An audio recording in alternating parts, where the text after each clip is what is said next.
शिक्षाप्रद कथा कर्ण की उदारता।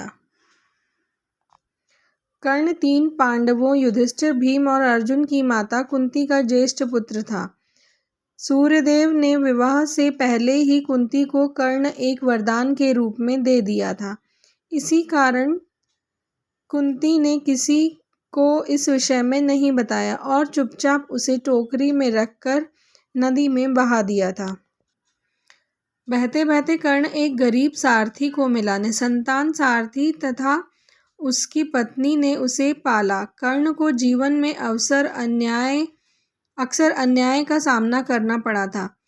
इन सब के बाद भी कर्ण अपने समय के न्यायप्रिय और उदार व्यक्तियों में से एक थे। कर्ण अत्यंत बहादुर और कुशल योद्धा भी थे। उसका जन्म कवच और कुंडल के साथ हुआ था जो उसकी रक्षा करते थे। इन्हीं के कारण कर्ण अजेय था। कर्ण की मित्रता दुर्योधन के साथ हो गई थी। महाभारत युद्ध में कर्ण ने कौरवों के साथ मिलकर पांडवों के विरुद्ध युद्ध किया था। एक दिन अर्जुन ने कृष्ण से पूछा, मैं समझ नहीं पा रहा हूँ कि धरती पर क्यों कर्ण को महान दानी व्यक्ति माना जाता है। लोग उसे दानवीर अथवा महान दानी की संज्ञा देते हैं। कर्ण इतना लोकप्रिय क्यों है?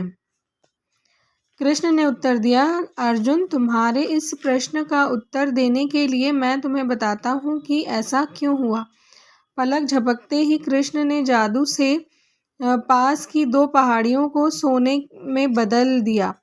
फिर उन्होंने अर्जुन को आदेश देते हुए कहा, मैं चाहता हूँ कि तुम उन पहाड़ियों का सोना पास के गांव के लोगों में बांट दो।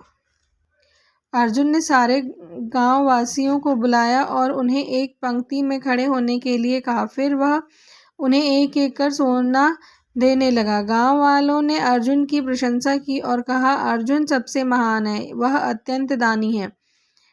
गांव वालों की प्रशंसा सुनकर अर्जुन को बहुत गर्व हुआ। वह गांव वालों को सोना देता रहा और गांव वाले बार बार उसके पास और ज़्यादा सोना लेने के लिए आते रहे।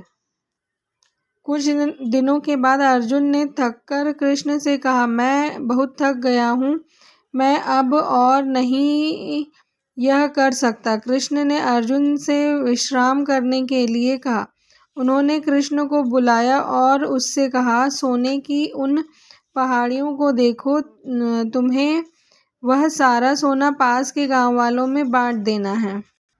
कर्ण ने सभी गांव वालों को बुलाया और कहा, इस पहाड़ का सारा सोना आप लोगों का है।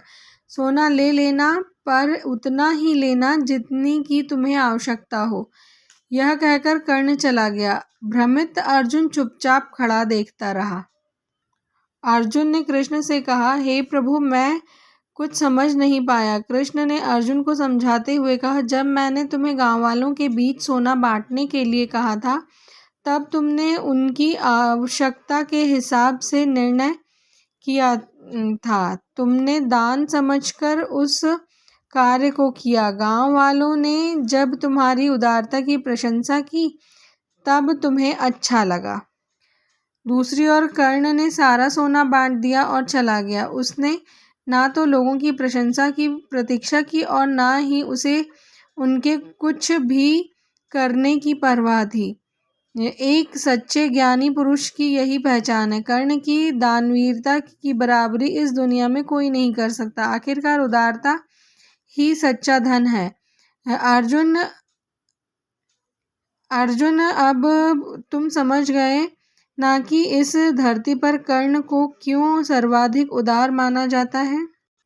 विनम्रता पूर्वक अर्जुन ने उत्तर दिया, जी प्रभु, मेरे अज्ञान को दूर करने के लिए आपका कोटिश धन्यवाद। महाभारत युद्ध प्रारंभ होने से पहले इंद्र अपने पुत्र अर्जुन की कर्ण से रक्षा करना चाहते थे।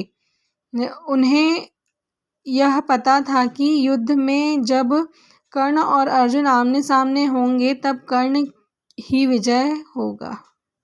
सभी देवगण चाहते थे कि कौरवों के विरुद्ध युद्ध में पांडवों की विजय हो। कर्ण कौरवों की ओर से युद्ध लड़ रहा था और बुराई का साथ दे रहा था।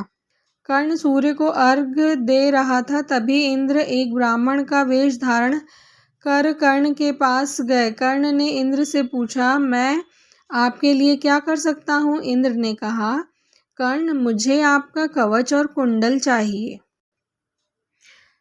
कर्ण को यह कवच और कुंडल अपने पिता सूर्य से जन्म के साथ ही प्राप्त हुआ था, जिनके कारण वह अजय था। सूर्य ने कर्ण को चेतावनी भी दी थी कि इंद्र वेश बदलकर उसके पास आएंगे और उससे इन चीज़ों को मांगेंगे। उन्होंने कर्ण को इन्हें देने से मना भी किया था, पर कवच और कुंडल की महत्ता को जानते हुए भी कर्ण ने अपने प्रण के पालन के लिए उन्हें इंद्रदेव को दे दिया। यही अंततः उसकी मृत्यु का कारण बना। शिक्षा। इस कथा से हमें शिक्षा मिलती है कि बदले में कुछ पाने की आशा के बिना ही हमें दूसरों की सहायता करनी चाहिए।